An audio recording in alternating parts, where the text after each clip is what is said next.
In today's Tools in 10, I will explain and demonstrate how to arm spell words with NG and NK chunks, two-syllable VCCV words, and two-syllable words made up of a base word and a suffix. So knowing how to arm spell words with these patterns will help you as you use the lesson pages to teach these skills to your students. So let's first talk about how arm spelling fits in with the elements of a structured literacy program. You can see in this infographic on the House of Structured Literacy that oral blending and segmenting is a skill that is developed very early, even before teaching letters and their sounds. Children need a strong foundation, focusing on the sounds in our language. A child's oral language or ear training needs to be developed before we introduce the letter and their sounds. When we introduce arm spelling to a child, it is first done orally only, before looking at printed letters and words. Then, as we introduce and explicitly teach the letters and their sounds sequentially and cumulatively, we use arm spelling so the child has a tool that will help them to successfully read words in print and also to be able to spell words. Arm spelling is a very important key strategy, and it is regularly used throughout the program.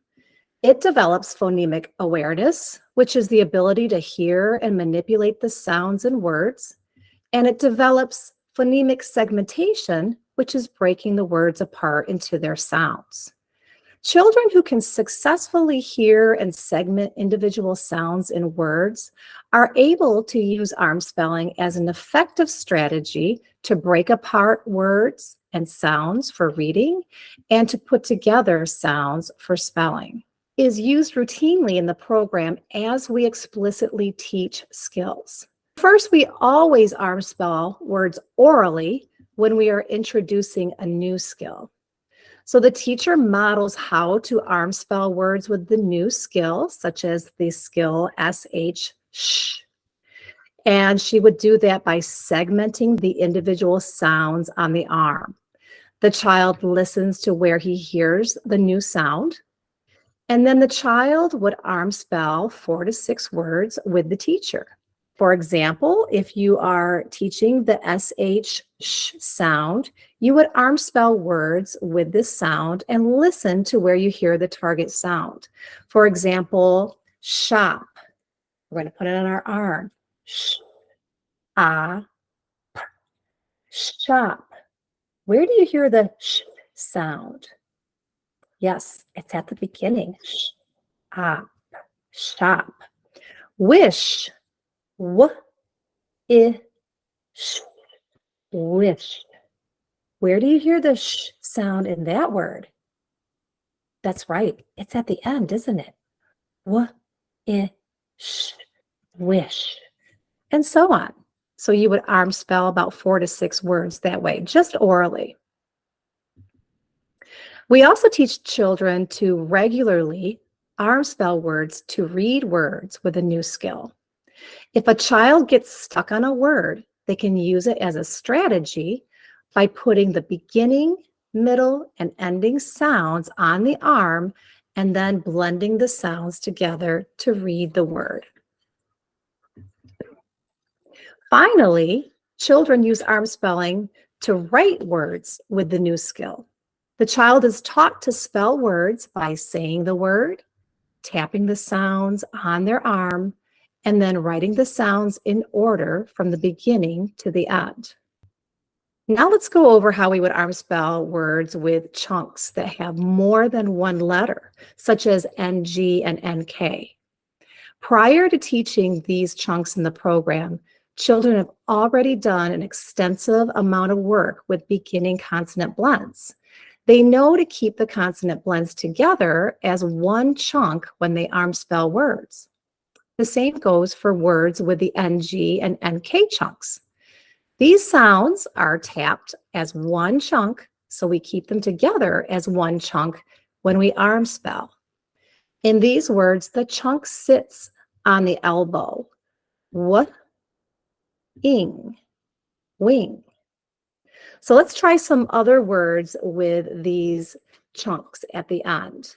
Let's try the word king. King. K, ing, king. So the ing is at the elbow. How about hang? H, ang, hang. Song. S, ong, song. Stung. St, ung, stung. Shrunk. Sure, unk, shrunk, and so on. So some of those words had some beginning blends in them. So we want to make sure that we keep the blend together, like as in the word shrunk. We have a 3-letter blend. SHR says sure.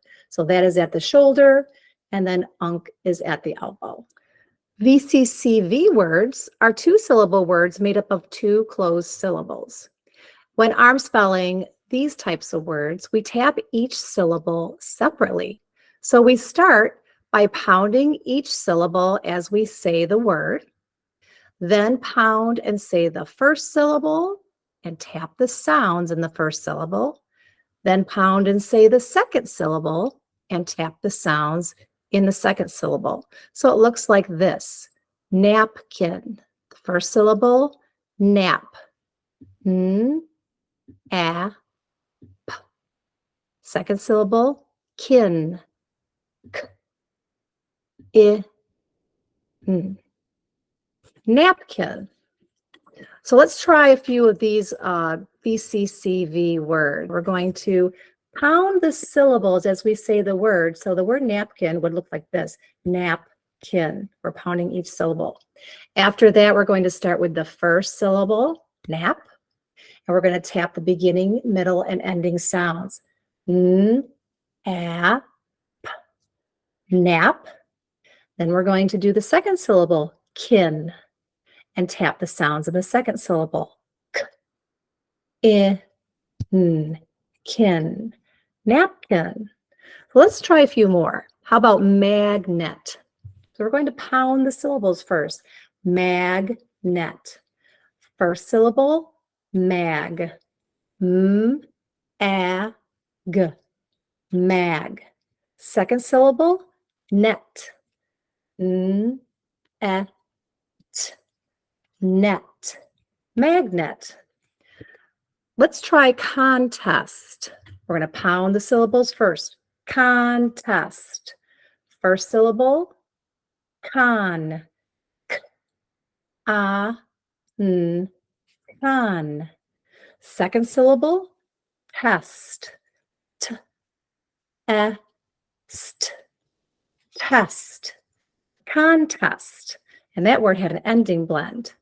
ST says st. How about album? Album. First syllable, al.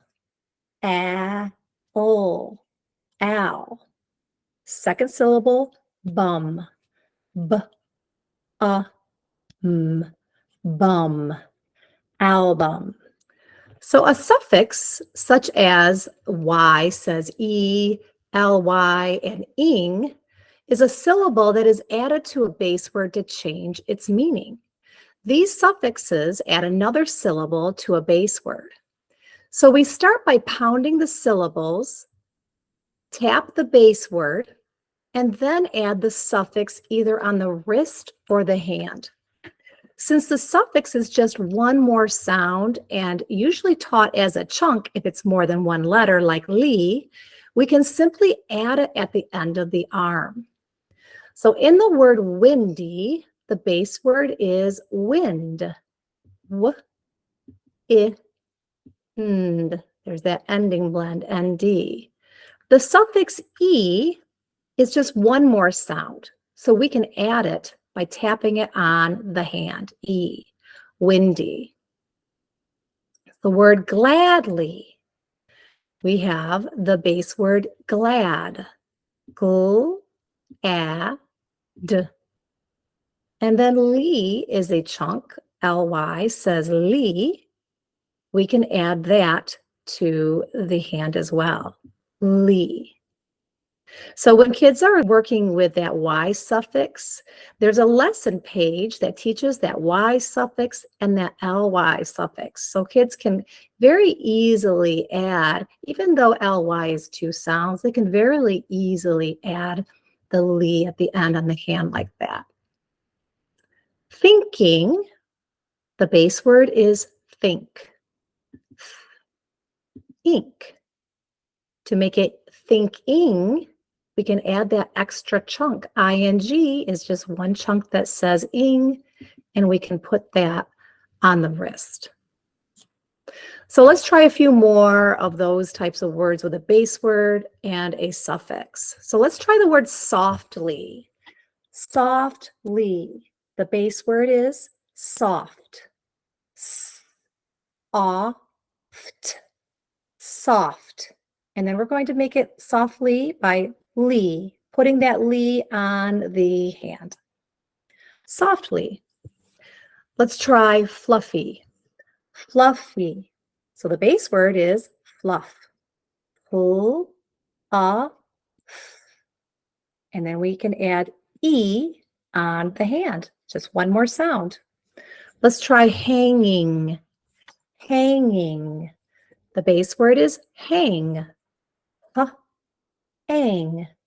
To make it hanging, ing. We can add that to the wrist. And let's try one last word, blindly. Blindly. The base word here is blind.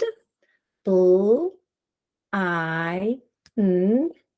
And then we can add ly to the hand. So that concludes the tools in 10 on Armspelling words with chunks, suffixes, and two-syllable VCCV patterns.